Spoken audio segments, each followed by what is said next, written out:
Well, welcome everyone to the Preppy Podcast. Thank you guys so much for being here. So each Tuesday a new episode goes out and I interview the brands, businesses, and influencers who are keeping the modern preppy lifestyle alive. First of all, I want to thank Hammetts Hotel because it's so gorgeous here. You're so close to everything, all the great shopping, great views of the water. It's just such a great location. And this room is beautiful. We were just talking about, Camilla and I, that we've never seen a hotel with beautiful rugs like this. Like we would put this in our home. And then also the Beau Bar. They are a Rhode Island-based mobile beverage catering company. I've seen all of their setups, and they are each so cute. They're great for in-store events or weddings, special events at your home. So definitely check that out. And we have drinks after this in the room right behind us. And then you might notice there's cameras, and we are all mic'd up because Ghost Pepper Creative, they are recording. So this will go live on the YouTube and podcast stations, wherever you get your podcasts, so people can go and listen to the episode after the fact for those who aren't in the area and can't make it. And then I just want to mention that we are doing Camp Preppy at Red Lion Inn in July, and we have a few tickets left for that, but basically it's like an adult preppy summer camp. So we will be doing fun activities like needlepoint, mahjong, watercolors. The swag bag is so amazing too, so if anyone wants to attend that, it's not like a business conference, it's more like literally a retreat, like go there, relax, meet friends, get creative. Panty raid? No panty raids? I think you need my influence.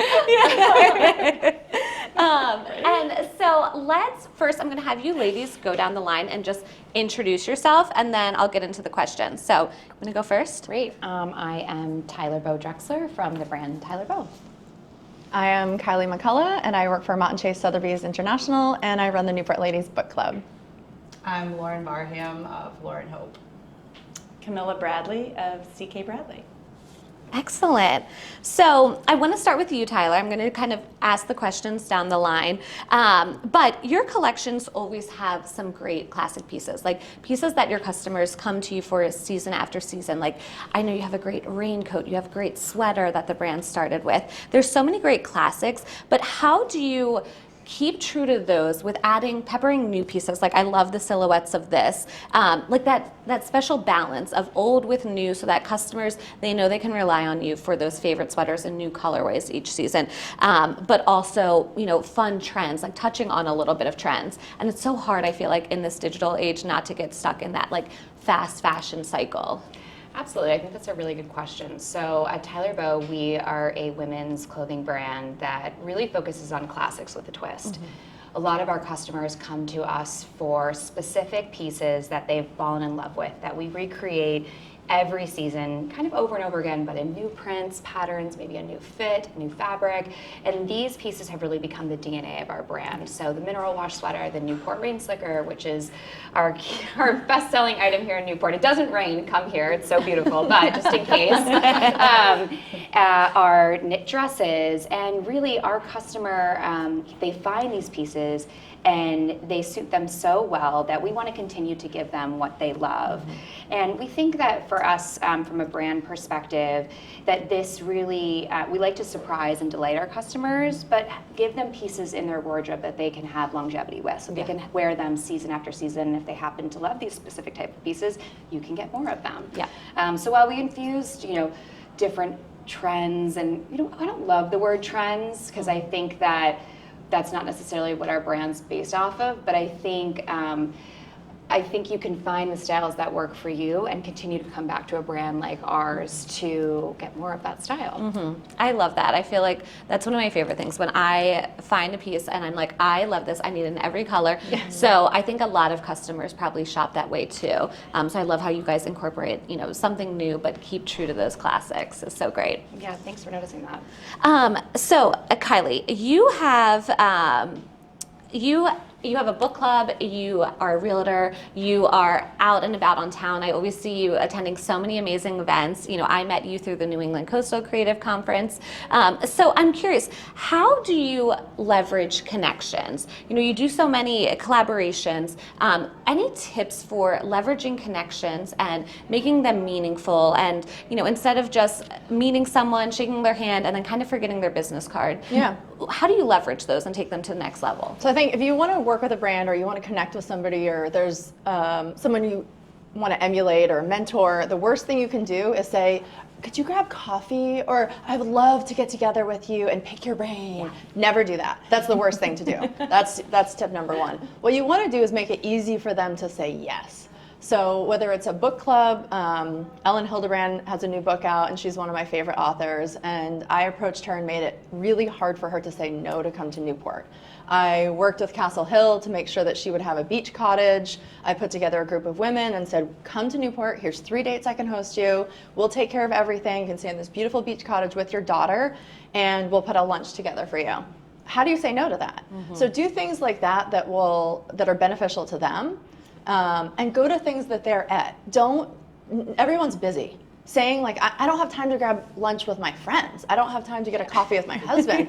So asking someone, how often do you guys say, oh, let's get lunch, and you keep saying that for a year, and you're just going to do that until we all die? Like, you're never going to get together with those people, right? We've been trying to do this for years.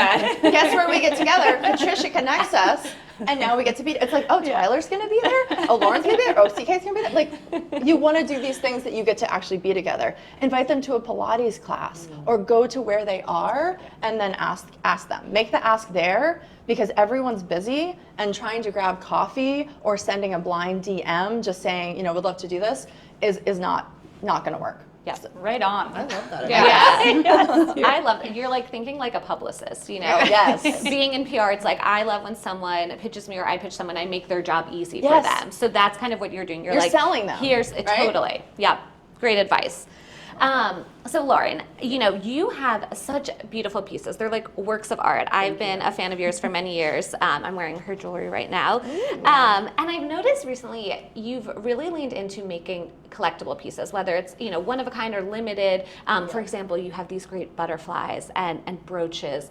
So what was the thought process behind that? Because I think that's a really good way to lean into your core customer, and your core customers, they are your best form of marketing. They are going to be sharing that with their friends. They're going to be showing up time and time again. So can you talk to me a little bit about that thought and the process of sort of these collectible pieces then? Yeah, I think it probably just goes back to my childhood and being really driven by doing art, and just like having a yearning to kind of explore new things and try new things. And I love nature, so the Butterfly series came out in, I think, 2018.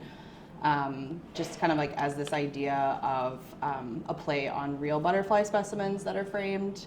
I don't know, I'm always up for a challenge, and jewelry, as I'm sure with clothing too, it's like a functional thing. It can be beautiful, but it also has to function, and there's always challenges with design. And I don't know, I kind of had this thought, what about I start building like 3D objects basically with jewels.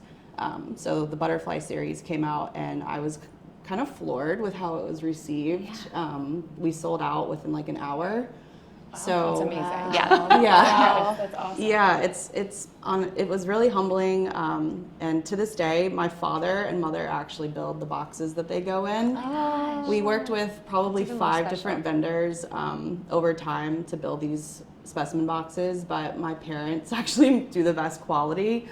And then they're retired, so it's like a fun project for them. My dad's always like, how many boxes do you need? So it's a labor of love. I mean, I'll say on the business side, it's definitely not the most profitable venture because it's not scalable. But I think that it brings something really fun and exciting for people to come and look. And it also, for our team, is really rewarding because we get to try new things. And then like the last thing that's really cool about it is we're able to use like dead stock materials, like vintage stones, things that we might not be able to use, and something that we want to sell more of. So it's a great way to like repurpose things. Totally. That's so smart. And I love the fact that your parents play a little part in it, because I think that makes it even more special and more collectible. Yeah. And I remember when they launched, because I love butterflies and I couldn't get my hands on one. So you're doing something good. Thank you. I want to see them. So Camilla, you have been in Newport for a while now. And I'm curious, first of all, what do you love about Newport? And second of all, how do you think being here has helped your business? And then for those who aren't here in Newport and just, in their local communities, any tips for, leaning into your local community?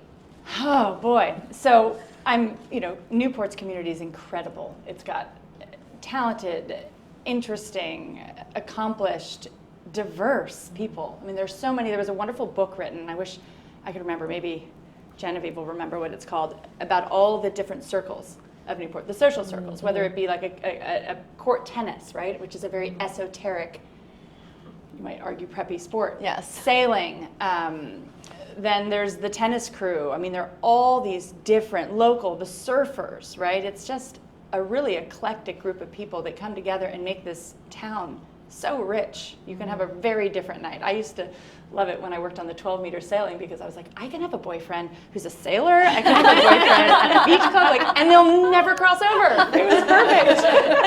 I mean, we know it's true. Sorry. Anyway, I digress. So that makes Newport really rich and interesting. There is a lot of culture here for what once was a summer town. Yeah. No longer. I mean, we can attest. I was gonna say, she's a great real estate agent. Like, no longer. You're selling it. I can sell it. So, raising my family here, it's a really beautiful spot, and the community is a huge part of that, and the richness of everything that Newport has to offer. For me, Newport is so much more. It is part of the fabric that created CK Bradley. Having grown up here in the summers, and it was quite the opposite of an Adirondack campy sort of life that my father really cherished. And these beautiful houses and people dressed up, and there were dresses, and you had to change your dress for breakfast, and then there were lunch things, and then there were black tie, white tie things at night. It transformed. I was like, this is the life I want to live. Now, of course, having lived it for so long, I really appreciate the opposite. But Newport shaped CK Bradley. I mean, we literally have dressed generations, over the past 25 years for all these events. There's the coaching gown for the fanciest, party that happens every few years here with the coaches that come to Newport. Then I make a beachcomber dress. It was probably the 11th of, I think we're on 800 styles now. It's probably the 11th of 800, and we repeat it still, just like Tyler, you were saying how people come back for the raincoat. I mean, something I designed in 2005 is still as current then and fabulous as it is today. And that's named after my favorite drink at the beach club. Right? And then there's the Gooseberry Maxi, which is really a very form-fitting dress. That's because I was a lifeguard at Gooseberry Beach. So it's like all these. And then there was the whole 12-meter series. The 12 meters, for those of you who don't know, are the America's Cup sailboats, which are incredible. And so many are here. And I used to crew on them. And so there's a whole series of dresses named after the Cannonball and the Bombardino and all these different 12 meters that raced. So Newport is just like woven, sewn into the fabric of CK Bradley, thank God, because it is so much a part of the brand. Yeah, I love that. I didn't realize all the names of the styles and everything. So it really is part of your brand. If you tell me the name of your dress, and I will tell you the story behind that person, place, or thing. Oh my gosh, love that. So Tyler, I know we've talked about this before, just at dinners and things, but your brand has such beautiful imagery, and I notice you're really leaning into video these days, whether it's, chatting with a model or just a model moving, like showing how the movement of the pieces, or you and, your team talking about the behind the scenes or the different features of a product. So can you talk to me about the importance of video and kind of the thought process of you guys leaning into that more? Yeah, I could probably say that all of us standing up here, video has probably really changed a lot on how you market for your business, whether you're in apparel, jewelry, 100%. especially in your business. That must be that probably is the Number biggest one. pillar at this point. Any type of visual asset is critical. I think for us, we started leaning into video as a way to build a stronger connection, a sense of trust, and a sense of authenticity with our customer. I have been in this business in some facet for 20 years, and my family has been in it for over 45. And when you get into this business, there is no plan on being a forward-facing person. I don't know if you all feel the same way. I had no interest in that. I mean, my friends might beg different, but really, I've always been a behind-the-scenes person. But that's not the case anymore. And the customer now really wants to have that connection with the brand. They want to understand where it's from, what it's about, who the people are. And we are a family-owned and operated brand. And my parents, Sam and Carol, who founded the brand, the three of us touch every asset of the business. Well, we have amazing people that work with us, but there is not one part of the business that the three of us don't touch. And we want our customer to come along on that journey with us because we're still, a bootstrap, we're a small family business. And we've been able to build trust with our audience through these videos, and the engagement has kind of shifted where, we will always, I have always, and I think it's the Ralph Lauren in me, we will always do photo shoots and have an editorial story to tell about our collection, just like how Newport inspires your collection. We'll do a shoot every season that really tells the story of all of the groups. But I do think that these small behind-the-scenes snippets or these more real moments have the customer more engaged with who you are as a brand and will keep you a little bit more top of mind. Yeah. And I think that at first I had such imposter syndrome getting in front of the camera because I'm like, what am I doing? Like what? I'm like a suburban mom with 3 kids. Like who wants to hear from me?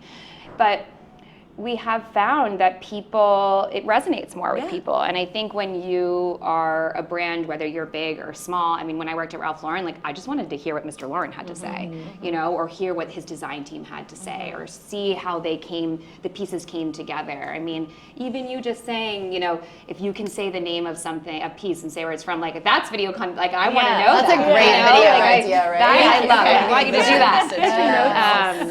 that. But it's interesting. And in this time of, fast fashion and everyone, major digital consumption, it's probably the fastest and easiest, and candidly, sometimes it can be the cheapest way to connect with your customer. Customer acquisition is expensive and it's hard. And I think that no matter any type of brand, big or small, you don't need a lot. You can use your phone, get some good lighting. That's and so that's it. true. You can just start. You don't need to have a whole big thing.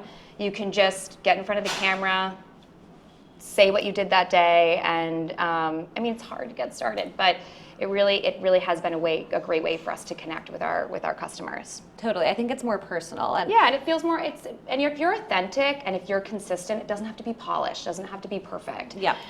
Just show up and be consistent and speak your truth about your brand, and it'll resonate. It'll probably resonate more than you think. Those are the videos that do better than a lot of our professional videos. We'll spend thousands of dollars and bring models and boats, and the videos that I do on my iPhone sometimes get 10 times the engagement.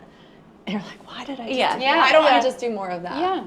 It's so funny too because I'll watch a lot of YouTube vlogs and it's like these people aren't doing anything. It's like them making coffee in the morning. Right. But for some reason I'm like, this is interesting and calming, right? And I don't know. So video is definitely, where it's at right now. Kylie, you are a serial entrepreneur, much like myself. You have so much going on all the time. And I'm curious, we know that there's no such thing as balance and that perfect balance. But do you have any tips or programs or apps or something that help you stay organized and keep things together? I love asking for these types of things because I learned so much. I love that question. I was in the audience at a panel yesterday and I asked almost the same question. And I think when you're first starting out, your time is something that you have. Your time is not as valuable as it is the more that your business grows. And we all have 24 hours, everyone says that. But your time is honestly more valuable sometimes than money. And so, I heard this the other day, someone said, if I offered you $10 million, would you take it? And I said, well, yeah. And I said, here's the stipulation. You get 1 day to live. And I said, no way, why would I do that? I said, so you're saying that tomorrow is worth more than $10 million. So that's your time. And so the things that I do is, how do you maximize your time? So I get a blowout every single week. I never dry my hair. It takes me over an hour and a half to dry my own hair. Never dry my own hair. I do not like to fold laundry. I have someone that comes to my house and folds laundry. It sounds like these guilty pleasures, but all of those things buy back my time. And so if you can buy back your time and protect your time by not doing things like, doing the things that you don't want to do or you're not good at, like, I don't mow our lawn, I'm not good at that. There's a lot of things, or things you don't want to do. Yep. If you can buy back, that gives me another hour with my kids. Yeah.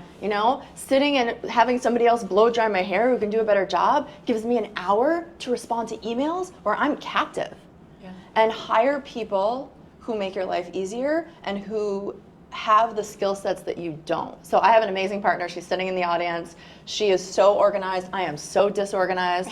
So hire and partner with people who have skill sets that help elevate you. Yep. And then also, like, my last one plug I'll say is I have a personal and professional organizer who comes to my house. It is the greatest thing you can ever do for yourself because you just get home and you feel more calm. And if you are an entrepreneur thinking of a new style or a new design or a new different type of jewelry, or you want to have an inspiring marketing idea having your house be organized is a dream. So Neat Method is who I use. They're great. Highly recommend. I'll give another women-owned business a plug, but I keep them, personally, I think I keep them in business more than any other client that I have. So buy back your time. That's what I would say is how you find that balance. I love that. And make it non-negotiable. If there's things in your life, whether it's an hour with your kids or whether for me it's fitness. I do hot Pilates 5 days a week. It is in my calendar every single Monday when that schedule goes live. I don't move that. I don't cancel that for a client meeting. I don't cancel that for an inspection, for a listing presentation. I work around that. So if I have that 1 hour to myself, I'm better to everyone else that I'm with. Yep. Right? I mean, you guys probably, everybody does the same thing, but you'll hear fitness, exercise, No, you're giving us hour. very No, good that's tips. Very good tips. Be really, really protective of your time. Well, I think it's also protective of your time, but when I heard you talking about this, you're also protecting your energy. Like if those things drain you, you hate doing laundry, then you're also it's your energy It too. saps and that creative that you need. If you're an entrepreneur, you always need to be thinking of what's next, like what could be the new style. And if you're like in the doldrums folding laundry, which I don't like, some people love it, it's very calming to them. I also don't cook. I have a DoorDash account that is a line item on my taxes because I don't cook. I'm not good at it. I don't like to clean. I don't understand how you buy groceries and then you make the thing and then you wash the thing. It's like, for what? I eat in my car. So buy back the time and do the things that you love to do and free up the time from the things that zap your energy and take away from the things that you love. I love that. That's so smart. Loren, you started, with jewelry, and now I know you have bags, you have shoes, you have so many amazing pieces on your site. How do you decide what's a good new, product to add and what you're going to pass on? That's a really good question. I think, so we started our first branch out was probably with the special collections, worth it being something you can hang on your wall. But with the bags and shoes, I selfishly am infatuated with Italy. I love Italy, and one of the big things with our brand DNA has always been quality. Quality over quantity has always been really important. Just like Tyler was saying about having things that can last for a really long time, that's something that is really important for me. There's so much jewelry out in the world, and just like clothing, it's endless. And so the last thing we want to do is create things that are gonna end up in the garbage, in a couple months, or it's just something that you toss out after one wear. So with the bag, we set out to create something that was super classic, timeless, and we went to Italy to have it made just because they're known for doing the best work for bags and shoes. But I feel with bags and shoes, it's an extension of accessorizing yourself, and it's part of getting dressed from head to toe, and you can put jewels on them. So it still revolves around jewelry at the heart of it. An outfit's not complete unless you have jewelry. Exactly. Yeah. You're not done. And if your shoes match your jewelry, that's even better. If you can tie in your bag with your shoes. And then the trays and the storage, you've got to have a place to put your jewelry. So that make it beautiful. It's all very tightly related. That makes total sense. You can use a little bit of sparkle in every part of your outfit in life, right? Yes, exactly. So Camilla, you are known for your beautiful, happy prints. You're wearing, something that makes me smile right now. And also a lot of your collections lean into hobbies like ski or tennis. It's truly a lifestyle brand. Can you talk a little bit about going from like one product when you launch to then a cohesive lifestyle brand? Like how does that work? I think it's just life. Yeah. I mean, when I think about CK Bradley, I've never done anything else. It was, I started in college and making ribbon belts, right? I mean, favorite. they're going to come back soon. My favorite. They should be here. Wait, they've never gone out for me. Right. I know. Good. Well, New Canaan will do that. I love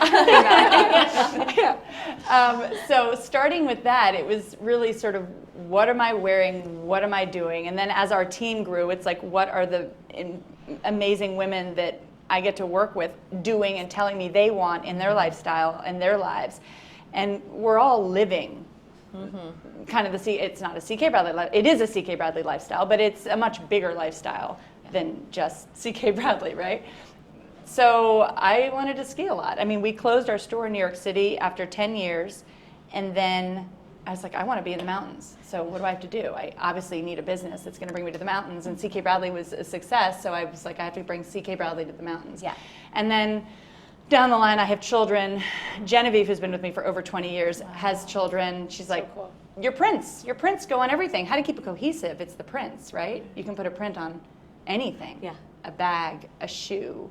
It used to be the ribbons would go on a flip-flop, to a tote, to a dress. Now it's the prints go on swim trunks, because we have a lot of boys. To bow ties, I've even done pocket squares, to sort of go. It's really, the brand extension and the lifestyle just comes from my lifestyle. Yeah. And the lifestyle of the people that I'm lucky enough to have on the team. So it's just very organic. It's never, and in relation to a job, it's really sort of like, CK Bradley's been my firstborn. So I've been raising this child, and the child's growing and evolving and changing, and sometimes being naughty. It's really frustrating, the business at times, when we're trying to just get over a hump or figure things out, or we make so many mistakes, but how to turn those into blessings. Yeah. I love it because you're not forcing your way into different markets. Like, you're following your authentic, like, we're moving to Idaho. Like, this is where we are. This is where we are. How are we I going to love make that. Yeah. Well, actually, Tyler, you were mentioning you worked at Ralph Lauren. He was a wonderful family friend for a period of my life. And after I sold, I think it was 1 million ribbon belts, he was like, after you sell 1 million, come talk to me. And so my dad set up the appointment, and I went in, and he said, Camilla, don't make what other people tell you to make. If you're passionate about something and you know you want it, it will succeed. But the second you start saying, people are like, oh, why don't you make, graduation dresses, and you should make, the thing that people keep telling us to make is teams. Do team topsy skirts, like athletic skirts for all the different colleges. And my heart's not in it, right? It's really just would actually be a distraction. So speaking Ralph Lauren terms, he told me to just, if you're passionate about something, which you can see, we all are in our different ways. So true. Yeah. Great It's advice. so Yeah. true. It will And he's like the succeed. mecca of that. Like, Yeah. they told him make the ties different. He was like, no. No. Yeah. Stand by what you really, heart of heart, know is what you love, and it will show in everything you do and make. It's very true. No, that's such great advice. And I think, it works so well because you are your brand and your brand is you. Like, that's what makes sense with the lifestyle brand then, really. Right? Tyler, you are always on the go. I see you at conferences. I see you at market. I see you out there, at trunk shows and pop-ups and influencer events. Can you talk a little bit? I need to go home. I need to go to bed. Someone send this girl home. Can you talk about the importance, though, of being out there, like, with your customer face to face, and how that helps your brand and, you guys grow and elevate? So I think in this world of digital first, nothing replaces being in the room with people in real life. Nothing replaces that. And for us, you know, my parents founded this brand about 15 years ago. And we have really evolved to capture multiple generations of consumers. And something that we like to do is spend time with those different age groups and really learn from them. You know, my stepmom, we're different ages. We won't say age, but you know, we both wear a Tyler boat and we wear it differently. And there is nothing more important to us than the feedback from our customers in real life. And when we're there in the room with you and you are trying on our clothes or telling us about a piece you love or giving us feedback or just walking into a store and having, you know, any type of reaction to us, that's priceless. And that's really what we take with us when we are growing and learning as a brand. And I think that it's really important to connect with your customer in that regard. We do it in a wholesale way, in a big way. Sam and Carol and I, we are at every single market. I don't think my parents will ever not go to a market. Market is where we go, and we, whether it's in Atlanta, we're actually in the same showroom with Camilla's brand, where we see wholesalers come in. You know, we are constantly in our stores, and this is how we learn. This is how we learn to be better as a brand. And this is the most rewarding part to us. And just to see people in the clothes with a smile on their face, really, it kind of is what it's all about. Totally. And I think it's great market research, you know, hearing what they're loving, seeing how they're wearing it, like you said. I think that's so smart. And you know, in this digital age, like you mentioned, like there's nothing that you can compare face to face and really talking and getting to know someone beyond a screen. We look at data and numbers all day. I mean, fashion should be a fantasy, but also we all run businesses, so you have to look at the unsexy part.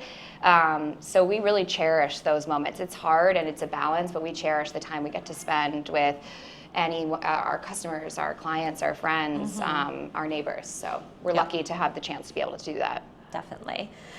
So Kylie, I love watching real estate shows. And like I'm just obsessed with them. I love peeking into someone's home. But you know, there's so much similarities actually with interiors and real estate and fashion, I think. And at the end of the day, you know, everyone's selling something, and essentially they're selling a lifestyle, a dream. It's bigger than just actually a shirt or actually a home, right? So do you have any tips on selling, whether it's, you know, if someone owns a store, like how to sell this dress to someone, or selling that dream or lifestyle, or maybe they have a service business. Like, any tips on selling? Because I think you're so good at that, and obviously you're selling, you know, multi-millions for a product versus, you know, a couple $100s. Right. No, it's such a great question, and I get that question. You know, everyone loves to watch the real estate shows, and they've definitely. If you don't know, 8 years ago, I was on a real estate show with Bravo called Real Estate Wars. I'm not on the Real Housewives of Rhode Island, sorry. Shoot. No. My husband can't do another Bravo show. He's one and done. If you go through the archives, you'll see he's in the same outfit the entire time because he filmed for one day for the entire season. That was all he gave the crew. Yeah, we're done on that. But in terms of selling, like people always say like, oh, I hate sales. Like I'm just not salesy. Everyone's in sales. You're in sales if you are convincing your husband to be on a Bravo show. You are in sales if you are convincing your kids to eat vegetables. You are in sales no matter what you are doing. Whether you're creative, you are always in sales. So, you know, we get pinned as salespeople, and real estate brokers are always like very salesy, but you're always selling. And I think like everyone on the panel has alluded to selling fantasy, you're selling the dream, you're selling the lifestyle, and in real estate, it's a really fun way to do that because, like Camilla was talking about, how amazing Newport is. So, I mean, fun little story. We lived in Southern California for 12 years. My husband is a design yachts, and this was the place to be. So he wanted to convince me and sell me to come back to the East Coast in New England. To do that, he drove me down Ocean Drive, and we had lunch at Castle Hill, and that was like his big move. You know, in the end of like Dirty Dancing, where they looked at like that's the big move that I use all the time. So you're really selling like what your life can be if you buy this house. this is what your life can be if you buy this dress, if you buy this rain jacket, if you buy these pair of butterfly earrings, your life will be better. So when I shoot real estate, and we were just talking about like your digital collateral, anything, whether it's a print catalog in Ralph Lauren or it's a video shoot from behind the scenes that's multi-generational, you are using those digitals to show what the lifestyle can be. So I think for real estate, it's really fun to get to show. I like to tell a story. You're always storytelling, right? So what's the story of this house and what your life will be like? So instead of just showing, here's the kitchen, here's the living room, here's the bedroom, I do a lot of vignettes. So I have an amazing photography team, and we shoot stuff that isn't really part of the house. I shoot pantries. I will bring in my Neat Method team. I wish they were here. I could promote them more. It's like Home Edit, if you've ever watched that Home Edit show where they pull everything out and they like rainbowize things and make your spice rack look perfect. That kind of stuff sells houses because they look at that spice rack and they think, if I live in this house, I will have an organized kitchen. Yeah. I love using dogs. Get my stuff together. Right. So I have amazing photographers, and I drive them insane because I'm like, let's put the dog, like never work, we have videographers here, never work with kids and dogs. I always love to work with kids and dogs because they sell that shoot, they sell that lifestyle. I have a dog, they have a dog. I should live in this house with my dog. And dogs are selling houses and clothes and jewelry, by the way. We always have a dog. Right? On the shoot. Like Ralph Lauren, J. Crew, even here, Kyle James Patrick, they always have dogs because you want to feel like that's going to be my life if I buy that house. So I think telling the story of what your life, it's aspirational. Yeah.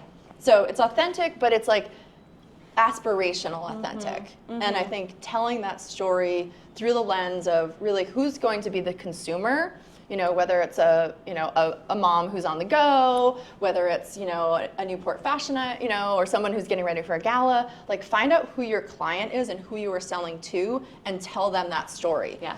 So I think that would be my biggest advice in terms of selling, like have fun with it. And, do market research, know who your clientele is and what is one of two things. How do you alleviate pain? For me, somebody can do my laundry. How do you cause pleasures? Pair of great shoes. So find those are the two reasons people buy things. To alleviate a pain, I don't want to cook. I order DoorDash. It's $75 for a salad. I don't care because it is solving a problem in my life. Or if a great pair of shoes that cost $800 makes me feel confident, like I can get a big listing, that's going to make me feel good. So those are the two reasons people will buy. So always keep that in mind when you're selling anything. Will they buy because you made them laugh? Because I just imagine I this love dog, like trying to get the piece of steak that you put on the counter. And I want that behind picture. the scenes. We should do more behind With the the woman in scenes stuff, heels. right? Yeah. It's me in like jeans and a sweatshirt, like holding things in the air, and then the pictures come out great. So that's the fantasy of like what the actual behind the scenes is, but what you're selling tells this very different story. Any of us who've been on photo shoots know the behind the scenes. Yeah, 100%. Yeah, the pictures are curated and perfect. But the work to get there is not necessarily. Everything is actually slid over. Shoot days, I've never looked worse. You pull everything out of somebody's room and take a picture of it, slide it over the side, take that photo, and then move all their water bottles and magazines and clothes on the chair back to that. So That's so funny. And add a dog. And add a dog. Always add a dog. Yeah. That's my. If you're selling anything, add a dog. I like it. Put jewelry on a dog. We had a hashtag a while ago when Instagram was still static images. It was dogs and Loren Hope, and it actually got a ton of submissions. I love that. And then we did a Mother's Day. We did babies and Loren Hope. I love that. Everybody put their little girls in their jewelry. It was adorable. I love the that. Maybe pantries. Yeah, pantries. Do jeweled tops for those little like spices, right? Yeah, that's so funny. See, this is why being together is so much better than just being in the digital, right? The energy you get just from being with each other, we're all going to take something back from this. Yep. No, 1,000%. So, Loren, you are known for your beautiful classic jewelry. And then how do you decide what, we kind of talked about this a little bit with Tyler, but how do you decide if you want to touch on a trend and how to keep that true to yourself? So, for example, I know charms are so popular right now. And charms are classic in a way too, but they are trending right now. how did you decide to take part in that and add some charms? Like, I'm curious that balance of trends with staying classic and true to your brand. Great question, and I think I'll touch on and reiterate some of the things that Tyler was discussing. I'm the same way. I don't love the word trends because especially with like TikTok and Instagram Reels, it feels like the trends are already like one day something's trending and then 2 days later it's already over and we're on to the next and always on to something new.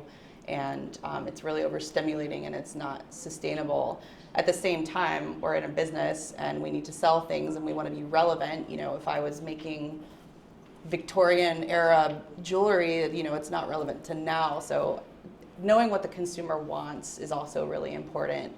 And we've been doing this for going on 20 years. This is our 20-year anniversary this year.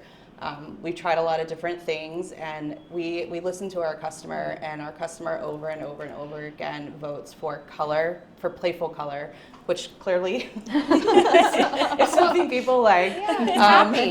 Yeah, it's a lifestyle. Yeah. We've tried metal.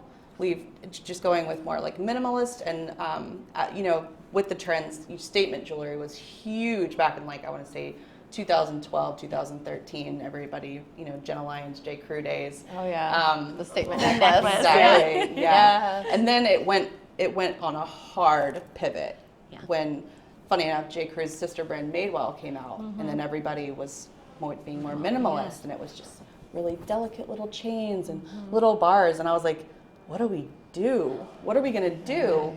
And we got through it, and luckily statement jewelry is like having a big moment right now, and I think we're gonna start seeing it coming back even more. But yeah, I think that at the end of the day, your customers come to you for what you love and what you're known for, and for us, it's playful color, and so we did some charms, but we try to do them in our way. Yeah. You know, if I can feel it, I can feel a tug in me if something doesn't feel like it's on brand for us. Or you just have this feeling when you're like, yes, this feels good. Like when you land a design, you're like, this just feels good. Yeah. And so when we're in the design room, that's ultimately when we're editing the line, we're like, does it feel good? Do I have to have it? No, those are great points. I love everything that you're saying, and I'm sitting here hoping that big chunky statement necklaces come back, and I feel like they are. I've seen a lot of influencers post those like bubble necklaces back in the day, and they want it to come back. So here's hoping that comes back. Nostalgia. Yeah. Everybody wants. Well, we can make it come back. We just start wearing them. There you go. Right. Like, forget waiting for Yes. to start the trend. I love that. We got it right here, We're gonna start it here. Yeah. So Camilla, how do you build a good team? You know, Genevieve has been with you for so long, and I know so many other people on your team as well. So do you have any tips for team building? Because I think that's something that every business struggles with at some point, and especially making that first hire. Like, how do you know? Well, the person I was when I hired Genevieve in 2002 was very similar and very different than the person now. I mean, I was really looking for somebody to pack belts, go drinking, come to Nantucket, dance on the bars. Can you do it in a belt? Can you go upside down and do my dance move? Can we do it? Yes, we can do let's it. go. Come on, Camilla. Anyway, it involves inversion. Uncut version. This is why they're shorts. After we get a drink from the boba. So it was a very the same yet quite different. And Caroline, actually, who's also here today, who's been with us for almost two? Yeah. 2 years. That was, I just had a baby. I was living half the year in a ski town out west. It was just in a very different place. But at the end of the day, we've got gut feelings, right? And actually, I think a lot of us, we're out of touch with them because we really look to technology to sort of tell us what we're not eating, what we're eating, when it's going to rain, when we should feel sad, when it's time to get out. It's just, we're not in touch with them at all. But luckily, I feel like when my gut's in check, I have a really good picker. And, there's a lot of laughing at work. I think we are a relaxed environment. The people that end up staying with CK Bradley are people that can wear every hat, and we've been really lucky. I mean, people just stay. So, thank you. Thank you. And we just have a lot of fun. Yeah. And the photo shoots are a party of exhaustion. Yes. It's like a real. It looks like you're just drinking champagne on boats and in Right? beautiful locations. We're so so beyond. We don't even remember champagne. We're always like, can you put dye in this water so it looks like there are bubbles? And all we have are sippy cups because we've got babies. It's like we don't even remember that stuff. We do sometimes, but it's like so. Picking a team is hard, and how they interact with each other. And I will actually say it is probably the most stressful part of my job. Yeah. We don't have HR. Yeah. I am You HR. are HR. And so everybody's emotions and my team would argue probably that I'm not very emotional. Am I right? So I think that's tough, but I also think that's why I can be a good manager of people. Yeah. Because I'm not getting into, I have a male side and I have a female side, and they cross over, but usually it takes a little.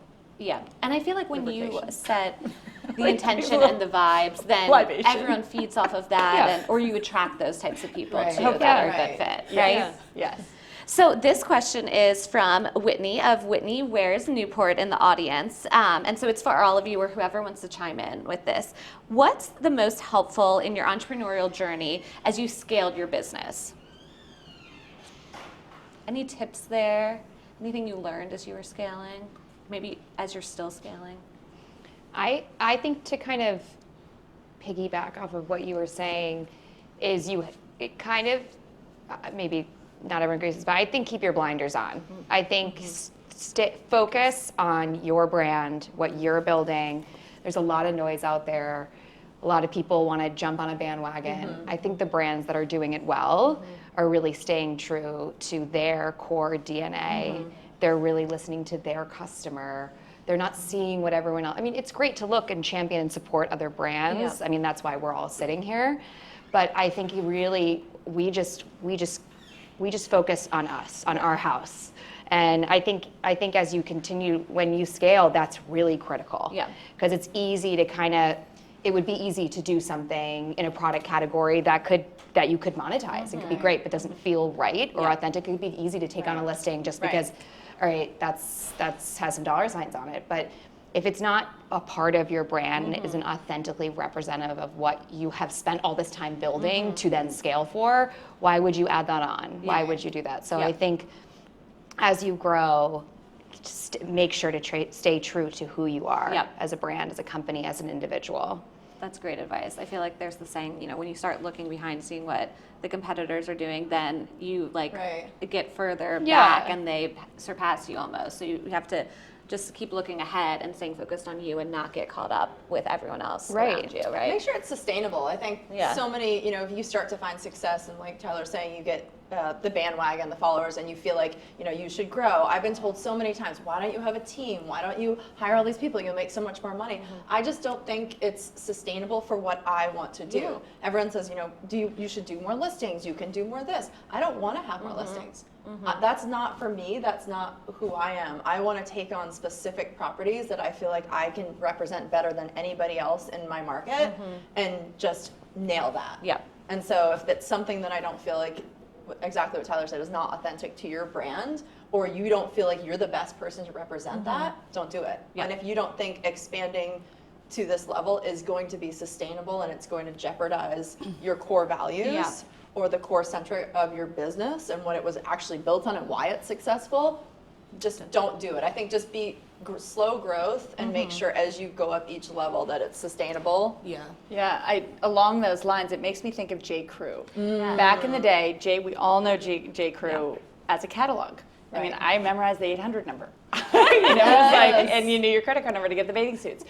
It was a really big, and then they expanded and they grew. Yep. And they cut out the catalog and did an online, became their big presence, and they tanked. And people to this day are asking them to please bring back the catalog. Well, Yes. so I still then, save the yes, catalog. I yeah. love Yeah. the catalog. And I love then- it at the store. I grab and the Mickey catalog. Drexler came in and was like, why did you quit the one thing that you're known for? Yeah. Exactly. So again, it's going to your history, your DNA. Like, why would you? Same question was asked. He asked me. He's like, "What do you do best with?" I'm like, "Dresses." He goes, "Well, then why are you making dog leashes and flip flops and car mats?" Right? I mean, we remember the conversation. I was like, "But I want because I want to." He's like, "No, focus. Yeah. Do dresses." I think when you're a creative too, it's easy to get excited about something new Right. because you've been doing the same thing for a long time, and so you're like, well, what if I did this? It could be really fun because you want a new challenge. And it could be. And it could be, Yeah. right. But also like, just like it comes full circle, it goes back to time. It's like, what life do you want to live? Right. And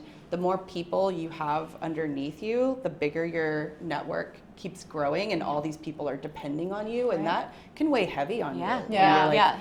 Yep. I am employing these people, and they're feeding their children and their families because of me. And if we make a wrong move, or if the season doesn't perform, like, what do we do? And that stress is heavy.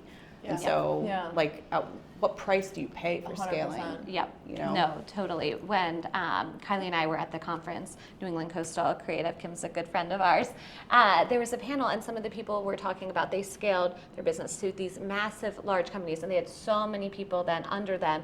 And sometimes bigger is not always better, because then they took on more of a manager role and had to deal with people versus getting to be creative and getting to do what they started this business for. And so they scaled back, or they sold the company and started something else. So I think that's important too, is sometimes bigger is not always better, and like find where that perfect balance is for you, right?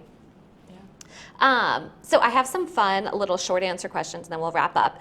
First, what are you proud of for 2025? This is my favorite question to ask, because I feel like we all get so caught up and we're like, we should have done that, or like this could have been better. And we're almost halfway through the year. So like, what's something you've done so far that you're really proud of? Oh my God, you look at me. I mean, I made it back in one piece from Idaho. Yeah. To an incredible team and the business is still afloat. So like, hurrah for 2025. We made it. We made it. We're still standing. Another great summer. Yes. Yep. What about you? Let's see. This time last year, I was in an orthopedic boot. I fell down the stairs at the office the Friday before Memorial Day weekend and broke my ankle. And so, and also turned 40 like a few weeks later. So I was like, I'm turning 40 in an orthopedic boot. So last last summer was not the glamorous summer that I had hoped to have. And I definitely was not able to be as physically active as I usually like to be. So this year I recommitted to getting back into the gym, working with my trainer, and I'm just proud of that. Just being able to have a more positive outlook on life. It's crazy how much an injury can really like get you down. It was the first major injury I've ever had, and I truly think it traumatized me. It had a big impact on my year last year. So. I'm proud of getting back to being healthy and being mobile and being able to experience summer with two working legs. I know. Love that. Health as well. Yes. Yeah. 100%. Yep. So, I mean, all the real estate stuff you can read about online, that's success. But I am started to write my own first book. Wow. Yeah. It's That's not about real amazing. estate. It's a novel. I started the Newport Ladies Book Club 8 years ago because I didn't know anybody. And that's one of my big advice things. If you're moving to a new place or you don't have an amazing group of women, I'm so lucky to have unbelievable friends who are so supportive. But if you move to a new place, I didn't have that. I moved here from Southern California. I didn't know anyone 8 years ago. And I said, well, I'm going to start a book club and I will meet people and I will have friends. And it's been such a great experience. And I've gotten to interact with so many incredible authors. We pivoted in COVID and I got to work with Jenna Bush Hagar and did some Today Show virtual book club stuff, which was really fun. And everyone always says, write a book. You should write a book. What are you going to write a book about? So hopefully 26th it will come out, but it's about Cutty Hunk, if you've ever been. It's a little island. There's no cars. It's amazing, and it's about 4 friends who meet because their children are at a boarding school, which my son just finished his first year at St. George's School. It's fiction. It's fiction. Yeah. It's like any can't book wait. always has some kind of connection, and they all play tennis at the Tennis Hall of Fame. So I'll have to get, NDAs if I can add some of the clothing. But it's a fun way to get to highlight your friends. Yeah. Some of them will be wearing Tyler Bowe and Loren Hope and C.K. Bradley in the book. So starting to write my first book. That's so Oh my gosh, exciting. that's really That's exciting. awesome. Right. That's great. What about you, Tom? I think from a brand perspective and talking about scaling, we decided as a brand to take on a large retailer, Dillard's, and we've been now doing it for it will be 2 years, and it's been really a wonderful experience. And Tyler, but we really value our specialty partners. That's what we built the brand on, is specialty businesses. We believe in these, the local store in your neighborhood and having those people champion our brands. And we said no to a lot, and we felt like Dillard's, they're a family-owned business. We felt like they were the right partner, and we had our first ever launch event with them as a family, and it was a fun moment for Sam and Carol and I to be together, and it was a big step for the brand, and it was an exciting moment, and we cherish all of our customers and all of our clients, and it was new, and it was scary for us. We didn't know if but it's been the best partnership, and having that moment as a family with a family-owned department store, we share those values. It was a big moment for us as a brand. So that was in Texas in April, and that was a real highlight of the year so far. Definitely. I love the pictures from that. It looked like an amazing It was good. event, It was so, good. It was yeah. a labor of love, but we're grateful to them, and a lot more to come. We're only halfway through. Their team was great. Yeah. Yeah. I Now love them. Newport store is open, so So, you guys, this is the summer of Preppy. Preppy fashions, they're, to me, always classic, but they're definitely having a moment right now. So, what would each of you say is your favorite Preppy piece of, your brand? And for you, Kylie, what's your favorite that you've seen out there? Sure. ours would be the mineral wash shaker sweaters. Okay. So we have them in every color over the rainbow. We've been running these for it's actually what the brand was founded on. Yeah. The brand started as it was a sweater resource, and they're 100% cotton, and they get better with age, and I mean they are just, everyone has to have one. We have a big table of them when you come to our store in Newport. I would say a good cotton sweater. Yeah. That's what you need, especially here in Newport. But that's like a must-have for your preppy. Tied around the neck. Yeah. It feels so It's good chilly too. at night. Yeah. Yeah. Yep. Yeah. What about you, Kylie? I mean, it's such a cliche, but I love a blue blazer. Yeah. I just do. It's so Classic. You look Newport. great in a It's so blazer. yacht club. You can put it over your shoulders, and if you don't like how your arms look, it will cover that. You can dress it up, and for business, I keep one. I mean, go to my car right now. I have like 2 or 3 Veronica Beard. You guys need to carry blue blazers. Yeah. Yeah. But love a blue blazer. Love blazer. Classic. How about you, Loren? I would say a chunky gold bracelet. Yeah. Yeah. It's a good one. Yep. I love this one. Yeah. Yeah. It could be the dress I'm wearing, the culotte. Yeah. But I mean, I don't necessarily. I mean, it's very preppy, right? But it could also just be many other things. But I I get think so that many this compliments when I wear that. yeah, it's really fun, and I think especially for Newport is a very epitome of preppy. I mean, it really is a hub here. Sometimes people buy this dress or put the dress on and they're like, oh my God, I look amazing, but I have nowhere to go. Yes. And so to me, it's you buy the dress, the plans will come. Yeah. Yeah, I agree. Yeah. I love So that. build it. Dress Yeah. for the summer you want. Yeah. Dress for the summer. Yes. And just wear it. Don't just Yeah. wear it. It's like Yeah. that Go to- person that go has to the. I used to have like I'd go somewhere and I'd buy the expensive candle, and my husband would light it. I'd be like, don't light that. He's like, what's wrong with you? What are you saving it for? Yeah. And I'm like, no, you're right. What? Yes. Just wear the Yes, culotte dress. absolutely. Like, wear it anywhere. Yes. Tyler, you're right. Yeah. That's amazing. Okay, final question. I'm curious, what song would you say describes your brand? This was just a random question that I came up with, and I was like, I kind of love this. I think it's so fun. And then let everyone know the Instagram handle for you. So who wants to go first? Okay. Well, if I was saying it from my perspective, it would be I'm like you guys. I'm a huge Swiftie. It's like really embarrassing. Like I went and saw her in concerts, the whole thing. Swiftie. I'm a big Swiftie. Big Swiftie. So I would say style, but really, if I was saying it from like all of us as a family, it'd probably be Walking on Sunshine. Okay. So either of those, and it's at Tyler Bow Clothing. That's our Instagram. Do you guys know that song that starts out like working on the weekend, like usual? Yeah. Up in the deep end, like usual? The song is actually called Life is Good. Okay. Which, it's great, but I think that describes my life. I'm always working on the weekends because I'm a real estate broker. I'm always off the deep end coming up with something crazy. It's by Future. It came out in 2020. And what was the other question? Instagram handle. At Kylie McCollough, super easy, my name, and at Newport Ladies Book Club. Excellent. I thought about this long and hard. The thing that just kept coming to me was Mariah Carey Fantasy. Oh, with the butterfly. Yes.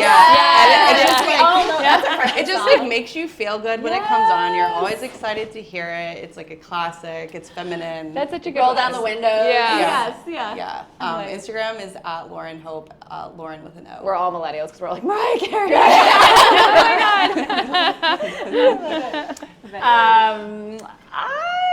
God, there's so many. Maybe Dancing in the Moonlight. Oh, yeah. And because I feel like part of the essence of CK Bradley is doing that, is, throwing off your dress and going skinny dipping in the ocean at midnight. And, Dancing in the Moonlight is just doing things that are unexpected and make you feel so full of life and vigor and joy. Love it. Yeah, So wonderful. that would be Dancing in the Moonlight. Our Insta handle Instagram is at CK Bradley. Excellent. Well, this was Wait, what's so your fun. song? Oh, okay. So the reason that this question came up is because I got an award a few months ago. We had to pick a walk-up song. Okay. And so I did "You Get What You Give" by the New Radicals. It's like so happy, and it's kind of like my pump-up song. I feel love like. that. Yeah. So that's mine. But You can, at the credits, do Dolly Parton 9 to 5. Yeah. Credits go. 24/7.